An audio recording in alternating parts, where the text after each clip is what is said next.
नमस्ते जी। वैदिक राष्ट्र में आपका स्वागत है। आज का हमारा विषय है संसार में ईश्वर एक ही है, वह सबसे महान और महानतम है। आज के इस लेख के लेखक हैं वैदिक विद्वान मनमोहन कुमार आर्य, देहरादून से। आइए विषय की ओर चलते हैं। हमारा यह संसार मनुष्यों व जीवात्माओं के सुख के लिए बनाया गया है। बनाने वाली सत्ता को हम ईश्वर के नाम से जानते हैं। ईश्वर ने इस संसार को बनाया भी है, वही इसको व्यवस्थित रूप से चला भी रहा है। सूर्य समय पर उदय होता है, सूर्य अपनी धुरी पर घूमता है, अपने चारों ओर ग्रहों और उपग्रहों को अपनी परिक्रमा कराता है। संसार में समय पर ऋतु परिवर्तन होता है। मनुष्य जन्म लेते हैं, सुख दुखों को भोग करते हैं और संसार से विदा होते रहते हैं। मृतक आत्माएं पुनः संसार में जन्म लेती हैं। आत्मा अनादि, नित्य और अमर है। जन्म और मृत्यु आत्मा का गुण और स्वभाव है। जन्म का कारण आत्मा के जन्म और जन्मांतरों के कर्म होते हैं, जिनका फल उसे भोगना होता है। कर्म के दो मुख्य भेद और होते हैं, पाप और पुण्य। पाप कर्मों का फल दुख होता है तथा पुण्य कर्मों का फल सुख और आनंद होता है। मनुष्य का उद्देश्य एक और जहां अपने पाप पुण्य कर्मों का भोग करना होता है, वहीं उसे भविष्य के लिए नए शुभ और दुखों को दूर करने वाले कर्मों को भी करना होता है। हमारे वेद आदि शास्त्र हमें सुखी व आनंद से युक्त जीवन व्यतीत करने सहित जन्म मरण से होने वाले दुखों से मुक्त कराने के लिए मुमुक्षु बनने की प्रेरणा देते हैं। मुमुक्षु मनुष्य को यद्यपि जीवन के सत्य के मार्ग पर चलना होता है, परंतु तप और व्रत के पालन से उसे परिणाम में निश्चय ही इच्छित सुख और आनंद की प्राप्ति होती है। इसीलिए मनुष्य उत्साह से भरकर अपने वेद विहित कर्तव्यों का पालन करते हुए देश और समाज के हित में अपनी सेवाएं अर्पित करते हैं। हमारे देश के महान पुरुष, ऋषि, मनुष्य, मुनि, साधु, महात्मा, संत, हमारे प्रातः स्मरणीय महापुरुष श्री राम, श्री कृष्ण, ऋषि दयानंद हमारे आदर्श हैं। इनके जीवन चरित्र जो हमें रामायण, महाभारत, दयानंद प्रकाश आदि के माध्यम से उपलब्ध होते हैं, उनका अध्ययन हमें इन महापुरुषों जैसा बनने, कर्तव्य और धर्म का पालन करने की प्रेरणा मिलती है।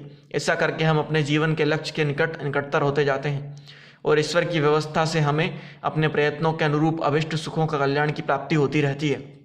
संसार में ईश्वर की सत्ता एक ही है। उसके समान व उससे अधिक किसी दूसरी सत्ता के होने का प्रश्न ही नहीं है। उसी सत्ता से यह संसार अस्तित्व में आया है। ईश्वर ने इस संसार की उत्पत्ति अपनी अनादि चेतन अल्पज्ञ प्रजा जीवात्माओं के लिए की है। अपनी संतानों को सुख पहुंचाना प्रत्येक माता पिता आचार्य का कर्तव्य होता है।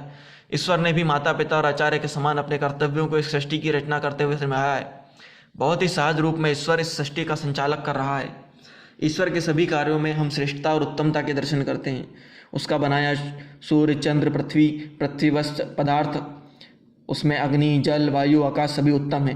ईश्वर ने मनुष्यों का नाना प्राणी, साथ साथ वनस्पति, औषधि, फल फूल, जलचर, थलचर, नभचर आदि जो प्राणी और पदार्थ बनाए हैं तथा पृथ्वी पर जो समुद्र, पर्वत, रेगिस्तान, नदियाँ आदि बहाई हैं, वह सभी उत्तम गुणों और गुणों से युक्त हैं, उत्तम रूपों से भी गुणयुक्त हैं।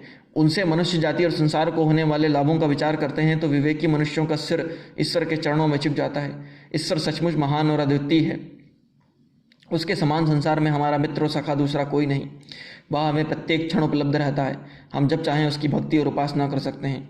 वह हमारे सभी कर्मों को देखता, हमारी प्रार्थनाओं को सुनता ही नहीं, अपितु उनके मन में, हमारे मन में जितनी भी उठ रही एक एक बात और विचार को जानता भी है।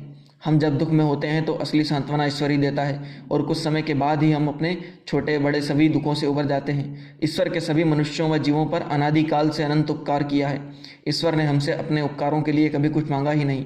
हम स्वयं विचार करते हैं कि हमारे पास ईश्वर को देने के लिए कुछ नहीं है। हमारे पास जो भी पदार्थ हैं वह सब ईश्वर के ही दिए हुए हैं। हमारे पास यदि अपना कुछ है तो वह अपनी आत्मा ही है। अतः आत्मा को ईश्वर की आज्ञा पालन में समर्पित करके ही ईश्वर के सच्चे पुत्र, शिष्य और भक्त बन सकते हैं।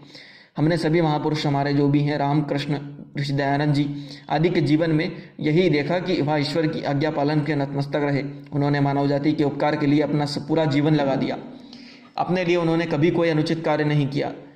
अपने देश, समाज, वैदिक धर्म और संस्कृति के उन्नयन और प्रचार के लिए ही वह अपने जीवन भर प्रयत्नशील रहे। यही संदेश देकर हमें गए कि हमें भी वेद और ऋषि मुनियों के प्रति सदा अनुगामी रहना और समर्पित रहना चाहिए।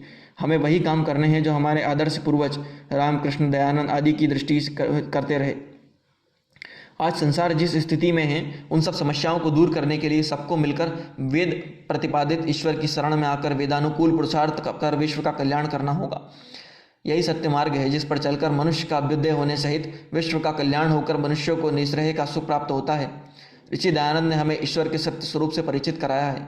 आर्य समाज के नियमों में उन्होंने ईश्वर के सत्य स्वरूप का अति संक्षिप्त चित्रण किया है। उन्होंने बताया है कि ईश्वर सच्चिदानंद स्वरूप, निराकार, सर्वशक्तिमान, न्यायकारी, दयालु, अजन्मा, अनंत, निर्विकार, अनादि, अनुपम, सर्वधार, सर्वेश्वर, सर्वव्यापक, सर्वंतर्यामी, अजर, अमर, अभय, नित्य, पवित्र सृष्टिकर्ता है। ईश्वर हमारे कर्मों का फल प्रदान करता है। वह सृष्टि के आरंभ में 4 ऋषियों को वेदों का ज्ञान देता है, जिससे सभी मनुष्य और सृष्टि का कल्याण होता है। ईश्वर ही हमें वृद्धावस्था में होने वाले दुखों से मृत्यु प्रदान कर छुड़ाता है और फिर हमारे कर्मानुसार नए माता पिता, भाई, बंधु, मित्र, सखा, आचार्य, परिजन सुलभ कराता है। हम वृद्ध होने के बाद पुनः शिशु, किशोर, युवा और प्रौढ़ आदि बनते हैं। यह सब ईश्वर की ही कृपा तो है। हमें अपनी आत्मा का स्वरूप भी विदित होना चाहिए। हमारी आत्मा सत्य एवं चित्त है। वह एक देशी, ससीम, सूक्ष्म, आँखों से अदृश्य, अनादि, नित्य, अमर, अविनाशी, जन्म मरण धर्मा मुक्ति को प्राप्त होकर सभी दुखों से मुक्त होने वाली, वेदाध्ययन और योगाभ्यास कर ईश्वर और सृष्टि के सभी रहस्यों को जानने वाली है। हमें वेदाध्ययन कर अपनी आत्मा को पूर्ण विकसित करने का प्रयास करना चाहिए। हमें वैदिक धर्म के सभी महापुरुषों से प्रेरणा लेनी चाहिए। ऐसा करना ही कल्याण का श्रेय करना का मार्ग है। हमारे प्राचीन सभी पूर्वज इसी श्रेय के मार्ग पर चलते थे, मुक्ति को प्राप्त हुए थे।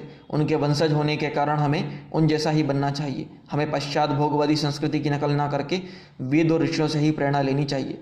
इसी से हमारा वर्तमान, भविष्य तथा परजन्म का भी उत्तम होगा और बनेगा, संवरेगा। हम इस ब्रह्मांड की श्रेष्ठ और सर्वोत्तम सत्ता, जो कि हमारा माता पिता, आचार्य, राजा और न्यायाधीश है, उसको नमन करते हैं।